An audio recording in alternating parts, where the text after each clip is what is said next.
আমাৰ যোৱা এসপ্তাহ আগত আমাৰ ডিমুগুৰিৰ পৰা আমাৰ ফাৰ্মৰ পৰা আমাৰ 4জনী গৰু হেৰাই লৈ গৈছিল। সেইকেইজনী বিচাৰিয়ে পালোঁ বাৰু। তাৰপিছত যোৱাকালি আমাৰ ফাৰ্মৰ পৰা আৰু এজনী গাই গৰু এতিয়া লৈ গৈছে। আমি প্ৰশাসনক জনালোঁ। এতিয়া প্ৰশাসনে বা কি ব্যৱস্থা কৰে সেইটো প্ৰশাসনৰ ওপৰত আমি। গৌৰীসাগৰ থানাৰ অন্তৰ্গত সনামুখ ডিমৰুগুৰিত সঘনাই গৰু চুৰি হৈ থকা দেখিবলৈ পোৱা গৈছে।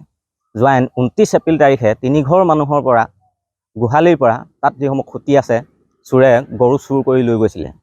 তাৰপিছত তেখেতলোকৰ যিসকল গৃহস্থ আছে গৃহস্থই গৈ পানি হালোৱা টিঙত গৰুখিনি উদ্ধাৰ কৰি আনেগৈ। তেওঁলোকে থানাত অৱগত কৰাৰ পাছত গৌৰীসাগৰ থানাৰ আৰক্ষীয়ে কোনো ধৰণৰ পদক্ষেপ গ্ৰহণ কৰা দেখা পোৱা নগ'ল।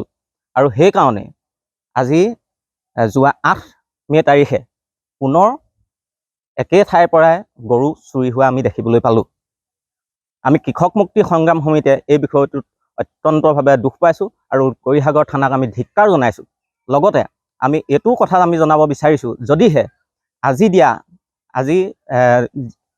চুৰি হৈ যোৱা গৰু এজাহাৰ যিহেতু দিছে, যদিহে গৌৰীসাগৰ আৰক্ষীয়ে এই বিষয়ত কোনো ধৰণৰ পদক্ষেপ গ্ৰহণ নকৰে, তেতিয়াহ'লে আমি অনাগত দিনত কৃষক মুক্তি সংগ্ৰাম সমিতি আমি বহি নাথাকিম। আমি গৌৰীসাগৰ থানাক ঘেৰাও কৰিবৰ কাৰণে বাধ্য হ'ম। লগতে আমি এনেকুৱাও এটা সন্দেহ আমাৰ মনলৈ আহিছে যে যিহেতু ডিমৰুগুৰিৰ পৰা হালোৱাটিঙত গৈ গৰু উদ্ধাৰ হৈছে, গতিকে নিশ্চয় ইয়াত গৰু চিণ্ডিকেটৰ লগত জড়িত থকা মানুহো হয়তো থাকিব পাৰে।